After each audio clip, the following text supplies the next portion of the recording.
मर्दों से भरे लग्जरी ससुराल की इकलौती मालकिन। दिल्ली की सर्दी आज बेरहम थी। हड्डियां गला देने वाली हवाएं सीधे शरीर में घुस रही थी। सुबह का समय था और कॉलेज कैंटीन के बाहर कोहरा इतना घना था कि कुछ फीट की दूरी पर भी देखना मुश्किल था। अमीर छात्र महंगे जैकेट में भी ठिठुर रहे थे, लेकिन सुमन एक कोने में खड़ी अपनी फटी हुई पुरानी स्वेटर और पतली शॉल में अपनी हथेलियों को रगड़कर गर्म करने की कोशिश कर रही थी। उफ, इस ठंड में तो मेरा मेकअप भी जम गया है। डैड कह रहे थे कि हम छुट्टियों में स्विट्जरलैंड चलेंगे, लेकिन मुझे लगता है दिल्ली ही स्विट्जरलैंड बन गया है। सही कहा। अरे वो देख, हमारी मिस आइस क्यूब वहां खड़ी है। यार, इसकी शॉल में इतने छेद है कि हवा भी कंफ्यूज हो जाए कि कहां से घुसना है। पिंकी सुमन के पास जाकर ताना मारती है। हाय सुमन, क्या हुआ? आज कोई नया फैशन ट्रेंड फॉलो कर रही हो या घर में हीटर का बिल भरने के पैसे नहीं है? देखना, तेरे होठ तो ठंड से नीले पड़ गए हैं, बिल्कुल ज़ॉम्बी जैसी लग रही है। फैशन अमीरों का शौक होता है पिंकी, गरीबों की मजबूरी नहीं। मेरे पास जो है मैं उसी में गुजारा कर लेती हूँ। कम से कम मेरे पास ताने मारने के लिए वक्त तो नहीं है। रेखा गुस्से में वहां आती है। तुम दोनों को शर्म नहीं आती? किसी की गरीबी का मजाक उड़ाना बहुत आसान है ना। चलो हटो यहाँ से। सुमन, तू ठीक है? तेरे हाथ तो बर्फ की सिल्ली जैसे हो रहे हैं। सुमन ने अपने आंसू छिपा लिए। कॉलेज खत्म होने के बाद पिंकी और शालू अपनी गर्म लग्जरी गाड़ी में निकल गई, लेकिन सुमन को बर्फीली हवाओं के बीच पैदल ही घर लौटना पड़ा।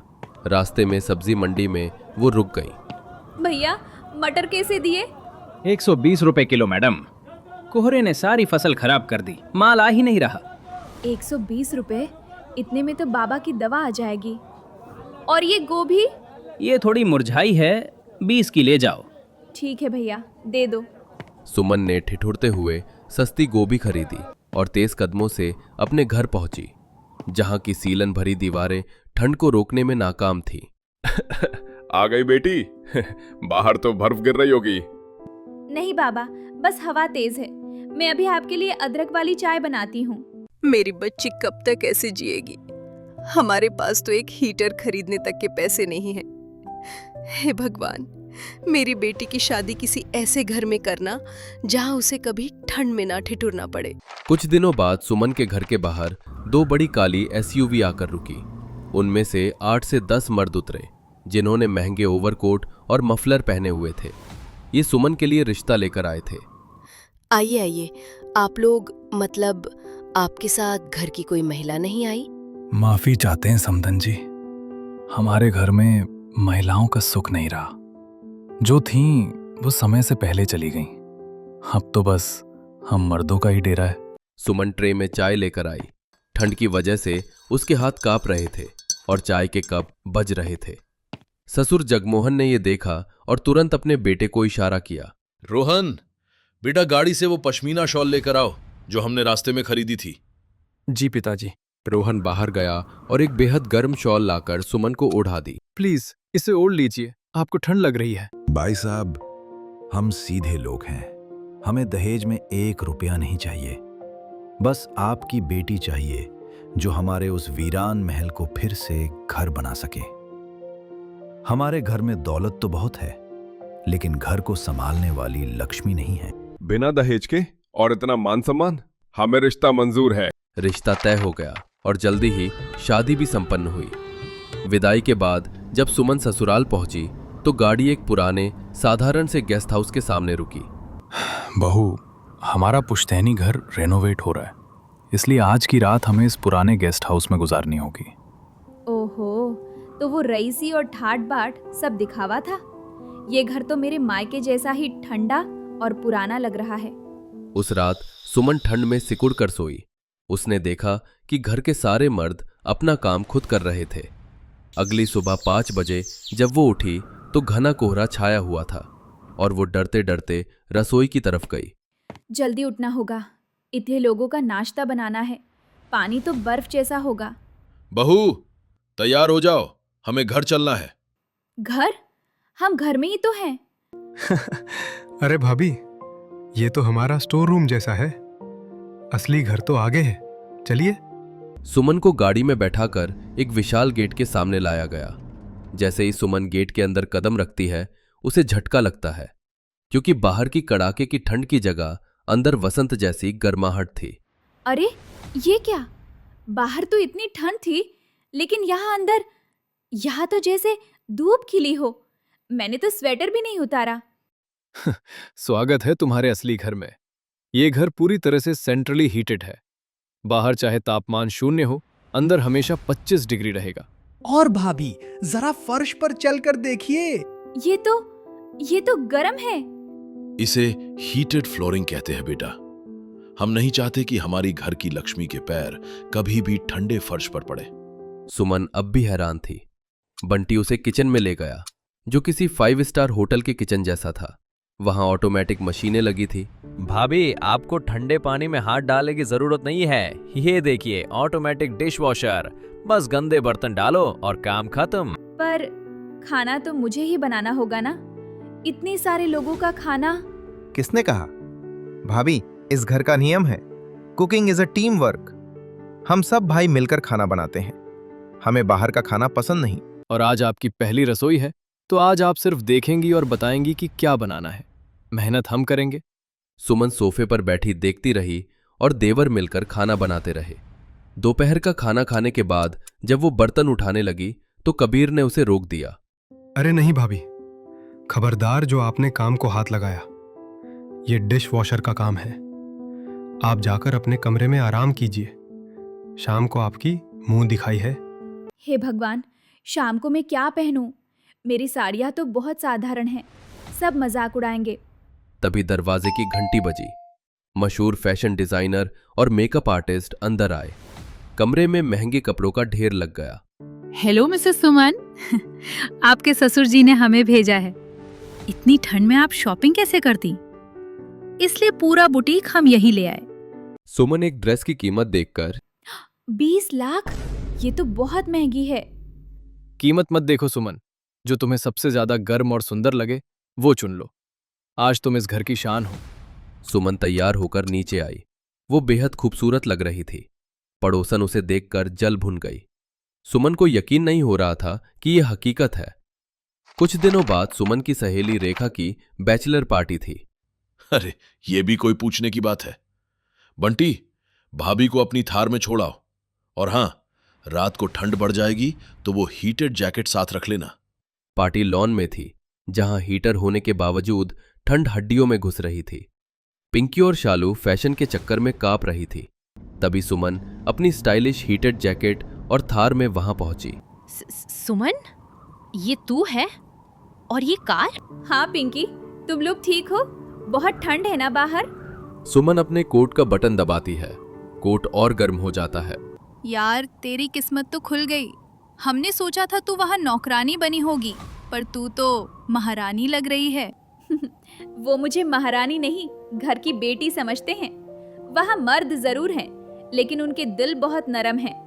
मैंने तुम्हारे लिए गाड़ी से एक्स्ट्रा शॉल मंगवाई है, ले लो। पार्टी से लौटकर जब सुमन घर पहुंची तो वहां अंधेरा था। अचानक घर के पीछे वाले हिस्से से नीली रोशनी चमकी और रोहन सुमन का हाथ पकड़कर वहां ले गया। सामने एक विशाल कांच का गुंबद बना था, जिसके अंदर फूल खिले थे। ये क्या है? ये है विंटर गार्डन। बहू, हमारी माँ, तुम्हारी दादी सास को ठंड से नफरत थी। गठिया की वजह से सर्दियों में वो बहुत दर्द सहती थी। हम तब गरीब थे, कुछ नहीं कर पाए। उनकी मौत ठंड से हुई थी। उस दिन हमने कसम खाई थी कि जब हमारे घर में लक्ष्मी आएगी तो उसे कभी ठंड का एहसास नहीं होने देंगे। सुमन, तुम हमेशा से फैशन डिजाइनिंग करना चाहती थी ना, लेकिन संसाधनों की कमी और घर की ठंड की वजह से कभी कर नहीं पाई। ये विंटर गार्डन तुम्हारा ऑफिस है, यहां तुम अपना काम शुरू करोगी। और हम सब आपके कर्मचारी। मैं मार्केटिंग संभालूंगा, सनी अकाउंट्स देखेगा। भाभी, आप बस डिजाइन बनाओ। आप लोगों ने मेरे लिए इतना सोचा। मैंने सोचा था मर्दों का घर सख्त होता है, लेकिन आप लोगों ने तो माँ की ममता को भी पीछे छोड़ दिया। ठीक है, मैं अपना ब्रांड शुरू करूंगी, सुमन विंटर वार्मथ, और मेरी पहली कमाई से हम मेरे मायके में भी ऐसा ही हीटिंग सिस्टम लगवाएंगे ताकि माँ बाबा को ठंड ना लगे। वो काम तो हमने आज सुबह ही शुरू करवा दिया है बहू। तुम्हारे मायके में मिस्त्री लग चुके हैं। सुमन की आंखों से खुशी के आंसू बह निकले। बाहर बर्फीली हवाएं चीख रही थीं, लेकिन उस कांच के महल के अंदर एक नए सपने और नए रिश्ते की गर्माहट थी। उस मर्दों के ससुराल ने सुमन को वो पंख दिए जो शायद उसे कहीं और न मिलते। हीरे की परख जौहरी को होती है, लेकिन कभी कभी कोयले की खान में वो चमक छिप जाती है। ये कहानी एक ऐसी ही चमक की है जिसने न सिर्फ एक घर को रोशन किया बल्कि समुद्र की गहराइयों में भी जीवन उगा दिया। आइए चलते हैं 6 महीने पीछे, गांव की एक सब्जी मंडी में। हाँ रोहन भैया, मैं खुद चेक करने आया हूँ। पिछली बार की शिपमेंट खराब थी, इस बार मैं कोई रिस्क नहीं लेना चाहता। डैड पहले ही बहुत नाराज है। अरे ओ बाबूजी, असली सोना ले लो, जमीन का सोना, ताजी मूली, लाल गाजर, ऐसा स्वाद जो 5 स्टार होटल में भी ना मिले। भोला धीरे बोल, सब्जी की ताजगी अपनी आवाज खुद लगाती है। ग्राहक प्यार से बुलाने पर आते हैं, चिल्लाने से नहीं। अरे भाई, ये लौकी तो बड़ी चमक रही है, पर दाम ज्यादा बता रहे हो। काका ये वाली लौकी मत लो, ये देखो इसका रंग गहरा है पर डंठल सूखा है, इसमें इंजेक्शन है। बापू जरा वो टोकरी वाली देसी लौकी देना। ले बेटी। साहब, हम गरीब जरूर हैं पर जहर बेचकर पेट नहीं पालते। मेरी बेटी कहती है सूरत पर ना जाओ, सीरत देखो, चाहे इंसान हो या सब्जी। बाजार के शोरगुल में रामदीन की ये बात अर्जुन के कानों तक पहुंच गई। वो सादगी और सच्चाई की इस आवाज की ओर खिंचा चला आया। उसे लगा जैसे उसे वही जवाब मिल गया है जिसकी तलाश में वो यहाँ आया था। माफ कीजिएगा काका, क्या आप मुझे अच्छी सब्जी की पहचान बता सकते हैं? मेरी कंपनी को भारी नुकसान हो रहा है क्योंकि हमें असली और नकली की परख नहीं है। पहचान तो मेरी बेटी लक्ष्मी बताएगी साहब। इसे तो मिट्टी की खुशबू से ही पता चल जाता है कि फसल कैसी है। ये पौधों से बातें करती है। सुमित्रा पीछे से टिफिन और पानी लाती है। अरे बिटिया, पहले बाबूजी को पानी तो पूछ। इतनी धूप में खड़े खड़े गला सूख गया होगा। साहब, आप भी थोड़ा पानी पी लीजिए। लीजिए साहब, ये कुएं का मीठा पानी है, फिल्टर का नहीं, पर प्यास इसी से बुझती है। शुक्रिया, आपकी सादगी ने मुझे बहुत प्रभावित किया है। अर्जुन उस दिन मंडी में सिर्फ सब्जी खरीदने आया था, लेकिन अपनी जिंदगी का अनमोल रत्न पाकर लौटा। उसने रामदीन जी के सामने लक्ष्मी का हाथ मांगा। 2 अलग दुनियाओं का मिलन तय हुआ और विदाई की घड़ी आ गई। बेटी, अब तू बड़े घर जा रही है। वहां के तौर तरीके अलग होंगे, शायद लोग भी अलग हों। बस अपनी जड़ों को मत भूलना। लक्ष्मी, शहर के लोग दिमाग से चलते हैं, तू दिल से चलना।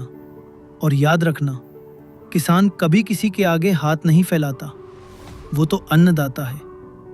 अपना स्वाभिमान बनाए रखना।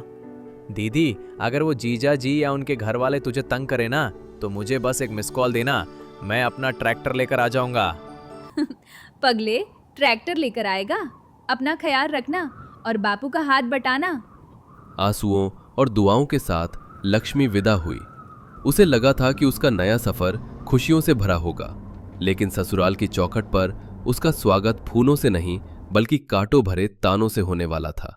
ओह गॉड, भाभी देखो तो सही, इसका लहंगा कितना ओल्ड फैशन है। ऐसा लग रहा है किसी 90 के दशक की फिल्म के सेट से या म्यूजियम से निकाला हो। अरे सिमरन, ये एंटीक नहीं, सस्ती चीज है। अर्जुन, तुम सच में इस गवार को ले आए? मेरे इटालियन मार्बल पर इसके पैरों की मिट्टी मत लगवा देना। सिमरन, नताशा भाभी, ये लक्ष्मी है, मेरी पत्नी और इस घर की बहू। प्लीज इज्जत से पेश आइए। बस करो तुम दोनों, तमाशा मत बनाओ। आ बेटी अंदर आ, कलश गिराकर गृह प्रवेश कर।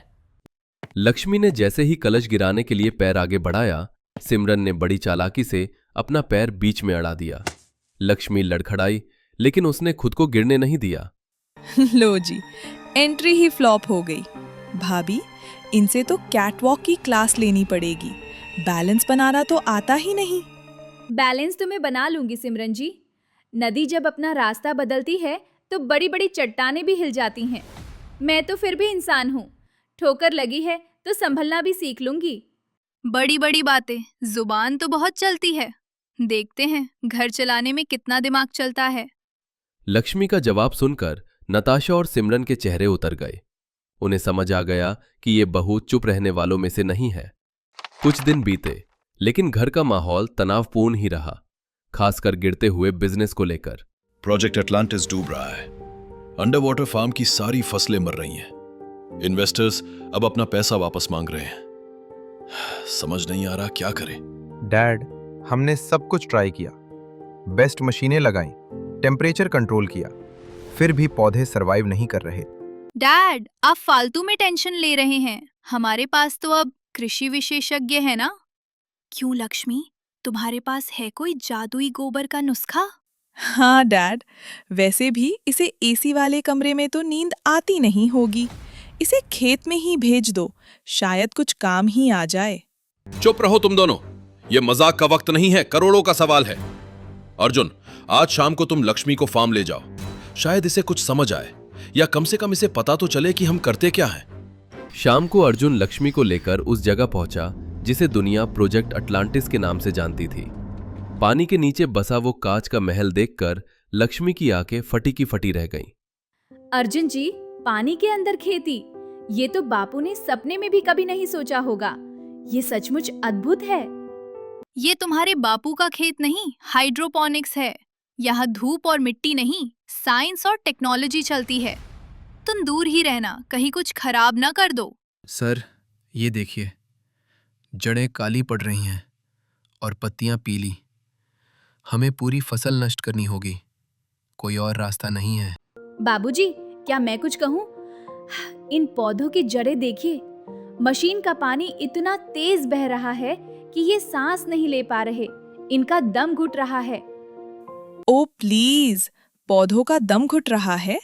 क्या अब हम इन्हें ऑक्सीजन मास्क पहनाएं? कैसी पागलों वाली बातें कर रही है ये। सिमरन जी, मैं मजाक नहीं कर रही, और ये पीली पत्तियां बता रही हैं कि इन्हें ठंड लग रही है। अगर हम पानी में थोड़ा गुड़ और नीम मिला दें और बहाव धीमा कर दें तो ये बच जाएंगे। मशीनें दिमाग लगाती हैं, पर माँ प्रकृति दिल लगाती है। डॉक्टर, हमारे पास खोने के लिए कुछ नहीं है। जैसा बहू कह रही है वैसा करके देखो, शायद इसका देसी नुस्खा काम कर जाए। नताशा और सिमरन ने मुंह बनाया, लेकिन प्रताप के कहने पर लक्ष्मी का तरीका अपनाया गया और चमत्कार हो गया। 3 दिनों के अंदर मरते हुए पौधों में जान आ गई। फार्म फिर से हरा भरा हो गया। फिर कुछ दिनों बाद प्रताप इन्वेस्टर से फोन पे बात करता है। जी हाँ इन्वेस्टर साहब, फसल बिल्कुल तैयार है। आज शाम आप सपरिवार डिनर पर आइए, मेरी बहू ने कमाल कर दिया है। भाभी, ये तो गड़बड़ हो गई। अगर आज इसने अच्छा खाना बना दिया और इन्वेस्टर्स खुश हो गए तो डैड की ये फेवरेट बन जाएगी। हमारी तो कोई वैल्यू ही नहीं रहेगी। फिक्र मत कर, इसका इंतजाम मैंने कर लिया है।